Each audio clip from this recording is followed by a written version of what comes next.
Assalamualaikum. Sebelum kita mulai, mari kita bersama-sama mengucapkan sholawat kepada baginda Rasulullah. Semoga dengan itu hati kita semakin tenang dan penuh berkah. Allahumma sholli ala Muhammad wa ala ali Muhammad. Sebelum kita melanjutkan, jangan lupa untuk klik tombol subscribe dan aktifkan lonceng notifikasi agar kamu tak ketinggalan cerita-cerita menarik lainnya. Matahari belum sepenuhnya naik saat jalanan Denpasar mulai dipadati oleh orang-orang berseragam serba hitam dengan emblem besar bertuliskan GRIP. Mereka datang dengan mobil-mobil hitam berplat luar kota, membawa bendera dan spanduk yang tak biasa. Di tengah mereka, berdiri seorang pria bertubuh kekar, dengan sorban merah menyala melilit di kepala. Namanya Jaya Pratama, ketua Ormas GRIP yang selama ini dikenal dengan gaya keras dan lantang. Di sebuah lapangan kecil, dengan pengeras suara yang memekakan telinga, Jaya berdiri di atas panggung darurat. Wajahnya tegang, suaranya menggema. Hari ini, GRIP resmi mendeklarasikan kepengurusan di Bali. Demi keamanan, demi keadilan, dan demi bangsa. Sorak-sorai pendukungnya membahana. Kamera-kamera ponsel merekam momen itu. Siaran langsung dibagikan ke berbagai media sosial. Jaya tersenyum puas. Tapi ia tidak tahu bahwa apa yang baru saja ia lakukan akan membangkitkan sesuatu yang jauh lebih besar dari orasinya sendiri. Beberapa jam kemudian, Bali bergolak. Video deklarasi itu viral, tapi bukan dengan pujian. Warga Bali geram. Komentar warganet membanjiri. Bali punya adat sendiri. Tidak butuh ormas dari luar. Di desa-desa, para tokoh adat mulai menggelar pertemuan mendadak. Spanduk penolakan muncul di berbagai sudut kota. Bahkan pecalang, penjaga adat dan keamanan tradisional Bali, turun tangan. Mereka tak hanya diam. Di hadapan media, Ketua Pecalang Provinsi Bali, I Gede Raka, berbicara tegas. Bali bukan tempat untuk ormas dari luar membawa konflik. Keamanan kami cukup dijaga oleh adat dan nilai leluhur. Bukan intimidasi. Ucapannya menampar telak. Tak butuh waktu lama, aksi penolakan meluas. Di media sosial, tagar tolak ormas GRIP Bali jadi trending. Bali bersatu. Para pemuda adat, para seniman, para tokoh agama, semua sepakat, GRIP tidak dibutuhkan di sini. Dan malam itu, Jaya Pratama duduk gelisah di markas sementaranya di daerah Gianyar. Matanya menatap layar ponsel, membaca komentar yang membuat wajahnya memerah. Berani mereka menolak kita? Gumamnya. Baik, kalau damai ditolak, kekuatan akan bicara. Ia tidak tahu bahwa langkah berikutnya akan membawanya pada jalan yang berbeda. Jalan yang tak pernah ia duga, dan tak bisa ia hindari. Mata malam Bali memang tenang, tapi dunia maya sedang bergemuruh. Ribuan komentar terus mengalir di berbagai platform. Potongan video Jaya Pratama saat berorasi tersebar dengan cepat, disandingkan dengan cuplikan warga Bali yang marah dan pecalang yang bersikap tegas. Suasana jadi panas. Ini bukan soal ormas, ini soal harga diri kami sebagai masyarakat adat, kata seorang tokoh muda Bali di sebuah wawancara live di kanal YouTube lokal. Beberapa tokoh nasional mulai bersuara. Sebagian meminta GRIP untuk menahan diri, sebagian lagi justru mempertanyakan kehadiran ormas di daerah yang memiliki sistem adat dan pengamanan sendiri. Netizen pun terbelah. Tapi mayoritas bersimpati pada masyarakat Bali. Kalian sudah punya pecalang. Kenapa harus ada ormas luar? Biarkan Bali tetap damai dengan caranya sendiri. Sementara itu, di markas GRIP Bali, amarah Jaya memuncak. Ia menggebrak meja hingga gelas kopi bergetar. Mereka kira kita ini siapa? Kita datang bukan untuk minta izin, tapi untuk ambil peran. Beberapa anak buahnya mengangguk. Tapi wajah mereka tidak setegas biasanya. Bali terasa berbeda. Tak ada sambutan, hanya penolakan. Jaya lalu menggelar rapat darurat. Kita akan gelar konfu. Tunjukkan kekuatan kita. Biar Bali tahu siapa yang sebenarnya pegang kendali. Ia menyusun rencana. Mobil bak terbuka, motor berknalpot bising, bendera besar GRIP akan dikibarkan di setiap kendaraan. Tujuan mereka, mengelilingi pusat kota Denpasar, dan berhenti di depan pura besar. Kabar konfu itu cepat menyebar. Warga Bali bersiaga. Di desa-desa, para pecalang mulai bersiap. Mereka tidak mengangkat senjata. Mereka tidak berteriak. Tapi mereka tahu, ketika adat mereka diinjak, maka mereka takkan tinggal diam. Di sebuah pura, I Gede Raka berdiri dengan para pecalang. Wajahnya datar, tapi sorot matanya tajam. Mereka pikir ini Bali tanpa penjaga? Kita bukan penjaga fisik saja. Kita penjaga kehormatan leluhur. Ia mengatur strategi. Para pecalang akan membentuk barikade di jalur utama menuju tempat suci. Tak satu pun kendaraan grip boleh melewati garis adat itu. Dan malam sebelum konfu itu terjadi, Bali terasa sunyi. Bukan karena takut, tapi karena semua sedang menahan sesuatu yang besar. Sebuah benturan antara dua kekuatan, satu dengan amarah, satu lagi dengan keteguhan tradisi. Di media sosial, satu komentar paling banyak disukai. Besok, bukan kekerasan yang diuji, tapi siapa yang lebih bermartabat. Pagi yang biasanya damai di Denpasar, kini terasa berbeda. Jalanan dipenuhi tatapan tegang dan kamera-kamera warga. Suara deru mesin dari kejauhan makin mendekat. Satu persatu kendaraan ormas grip muncul dari tikungan, membentuk barisan panjang. Motor-motor berknalpot bising meraung. Mobil bak terbuka mengangkut pria-pria bertubuh besar dengan seragam hitam, membawa bendera dan atribut organisasi. Di tengah barisan itu, Jaya Pratama berdiri di atas mobil komando, menggenggam mikrofon. Wajahnya keras, sorot matanya tajam.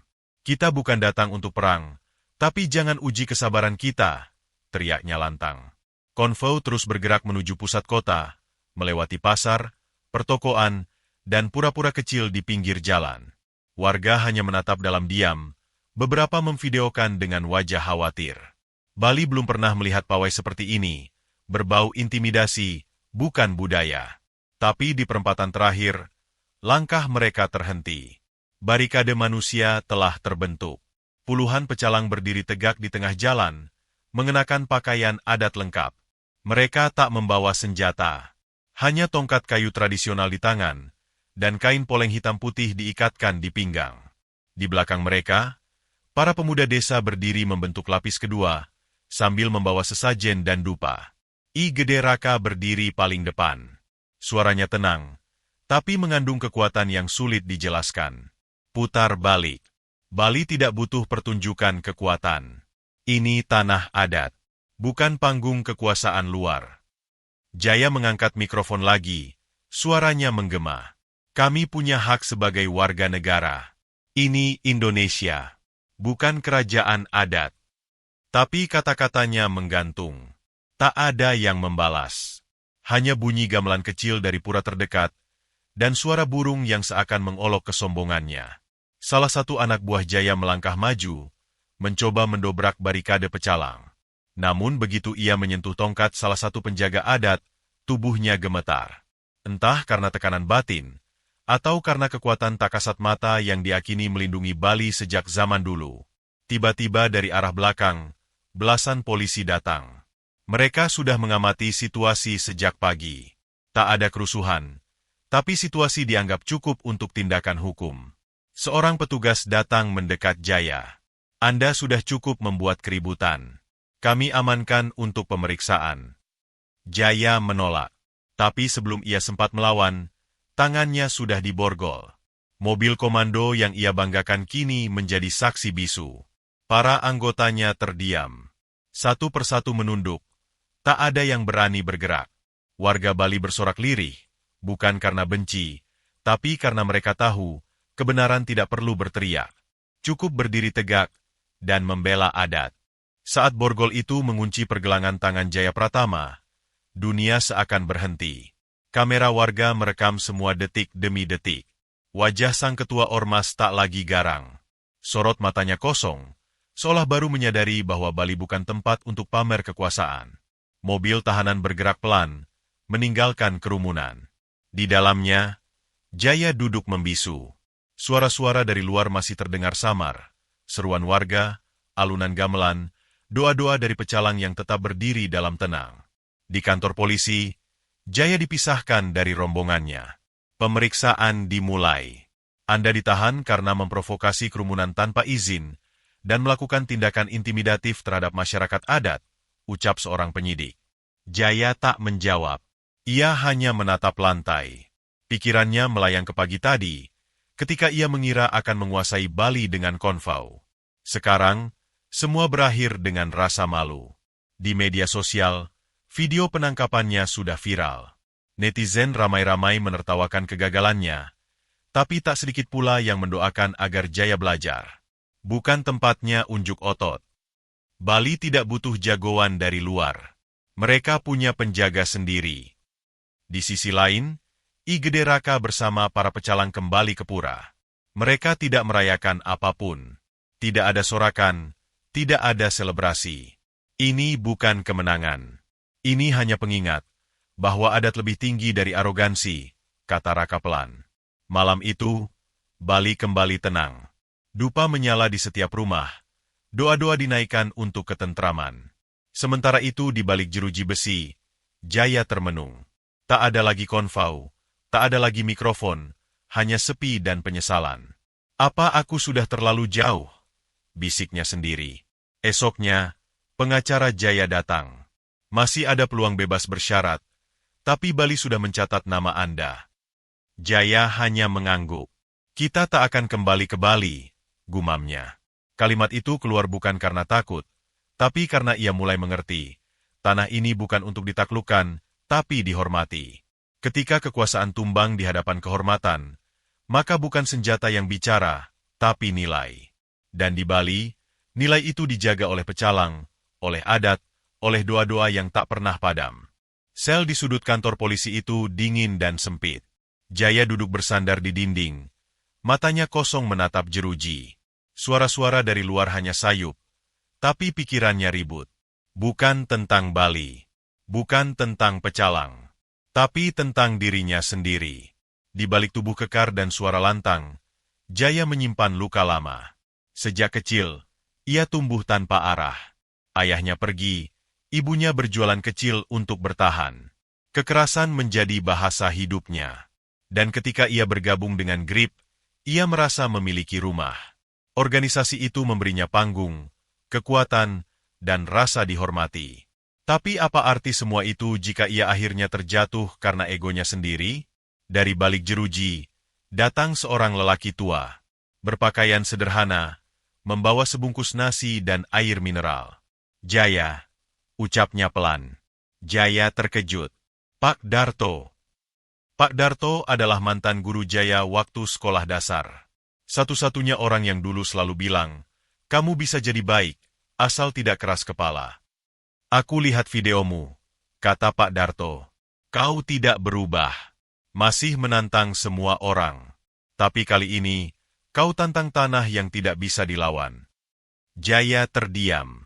Ia mencoba tersenyum, tapi bibirnya gemetar. Aku pikir, aku hanya ingin orang tahu siapa aku, bisiknya. Aku capek dipandang rendah. Pak Darto duduk di lantai, di seberang jeruji. Orang besar tidak butuh disorot. Cukup dihormati dalam diam. Dan Bali, Jaya Bali tidak akan pernah tunduk pada yang datang dengan gertakan. Air mata menggenang di mata Jaya, tapi ia tahan. Ia terlalu lama berpura-pura kuat untuk bisa menangis sekarang. Aku cuma ingin dihormati. Kalau kau ingin dihormati, kata Pak Darto, kembalilah jadi orang yang membawa manfaat, bukan rasa takut. Malam itu, Jaya tidak tidur. Ia memandangi langit lewat jeruji kecil di atas kepalanya. Bintang-bintang bertaburan. Damai.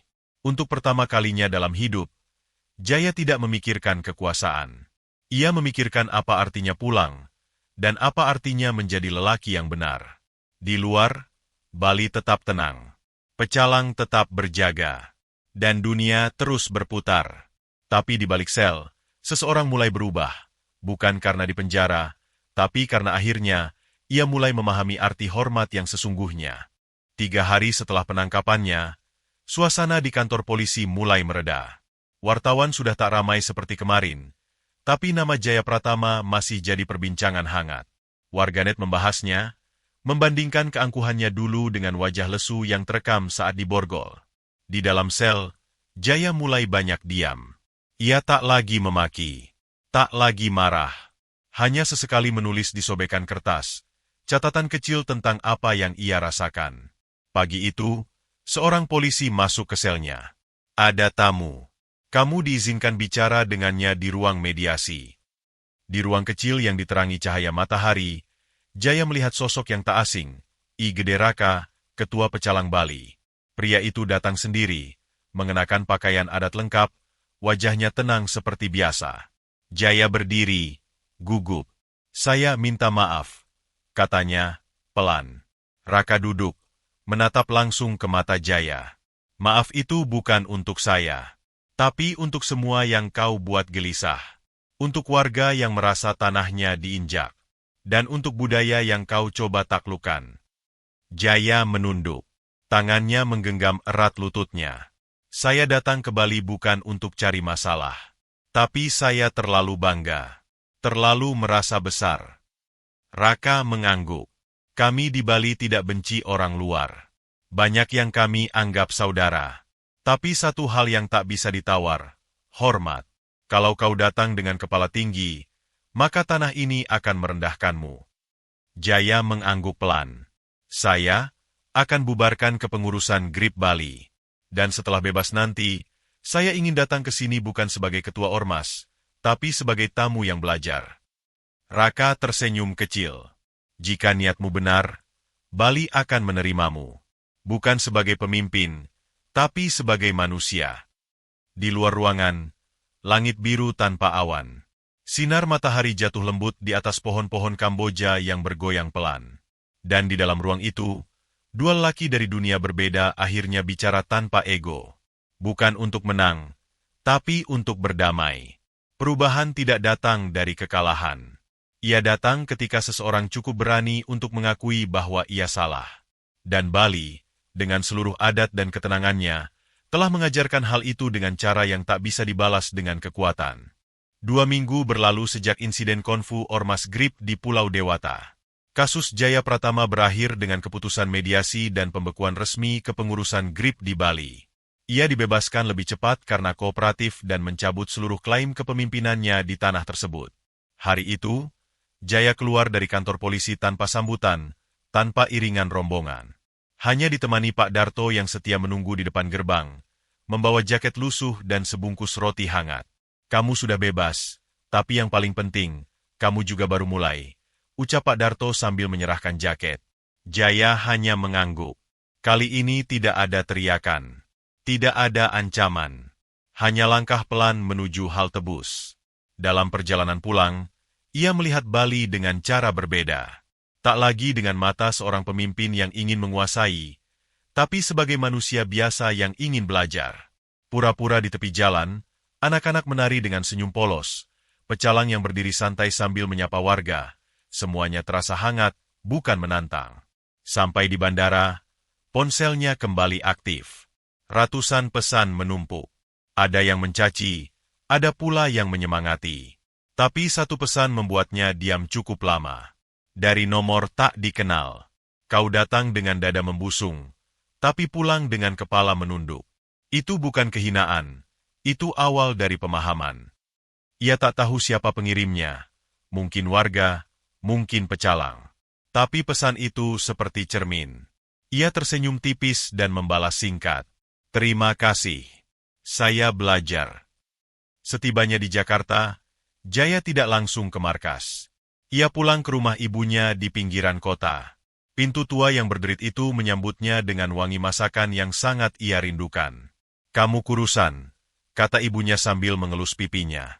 Jaya tertawa pelan, lalu memeluk ibunya erat. Aku capek jadi orang yang ditakuti, Bu. Aku mau jadi orang yang bisa bantu. Malam itu, untuk pertama kalinya dalam bertahun-tahun, Jaya tidur nyenyak. Tak ada rencana, tak ada strategi kekuasaan.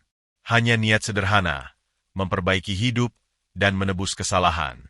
Di Bali, pecalang tetap berjaga, adat tetap berjalan. Dan di Jakarta, seorang mantan ketua ormas kini mencoba hidup sebagai manusia biasa, dengan harapan, kelak bisa kembali ke Pulau Dewata, bukan sebagai ancaman, tapi sebagai tamu yang tahu cara menghormati. Bulan-bulan berlalu sejak peristiwa yang menggemparkan Pulau Dewata. Bali tetap dengan ketenangannya yang tak tergoyahkan. Pecalang menjalankan tugasnya seperti biasa, menjaga adat dan keamanan tanpa pamrih. Masyarakat kembali hidup dengan damai, tanpa bayang-bayang konflik. Di Jakarta, Jaya Pratama mulai menata kembali hidupnya. Ia membentuk komunitas kecil untuk membantu anak-anak jalanan dan pemuda yang terjebak dalam kekerasan seperti dirinya dulu. Pelan-pelan, ia belajar arti kepemimpinan yang sesungguhnya, bukan mengintimidasi, tapi melayani. Suatu hari, sebuah paket tiba di rumah Jaya. Di dalamnya ada surat dari I Gede Raka, Ketua Pecalang Bali. Surat itu berisi undangan sederhana. Kami mengundangmu ke Bali, bukan sebagai ketua ormas, tapi sebagai tamu. Datanglah ketika kau siap menerima pelajaran dan berbagi cerita. Jaya terdiam lama. Surat itu bukan hanya undangan, tapi juga jembatan untuk masa depan yang baru. Hari yang ditunggu tiba. Jaya menginjakan kaki kembali di Pulau Dewata. Kali ini bukan sebagai sosok yang penuh amarah dan ancaman, tapi sebagai manusia yang ingin belajar dan berdamai. Di Pura, ia bertemu dengan para pecalang, dengan warga yang dulu menolaknya. Mereka menyambutnya dengan senyum hangat, bukan dengan curiga. Selamat datang di Bali, Jaya. Tanah ini selalu terbuka untuk yang mau menghormati, ujar I Gede Raka sambil berjabat tangan. Jaya menatap laut, angin membawa aroma Kamboja dan dupa. Hatinya penuh haru. Terima kasih sudah memberi aku kesempatan kedua, katanya pelan. Bali mengajarkan satu hal penting. Kekuatan sejati bukan datang dari otot atau ancaman, tapi dari hati yang tulus menghormati dan melindungi. Dan Jaya, yang dulu murka, kini menjadi bagian dari suara damai di tanah Dewata. Kisah ini berakhir, tapi pesan dan pelajarannya tetap hidup. Bali tetap suci dengan adat dan ketenangannya. Dan setiap orang yang datang, jika mau belajar, akan menemukan jalan pulang.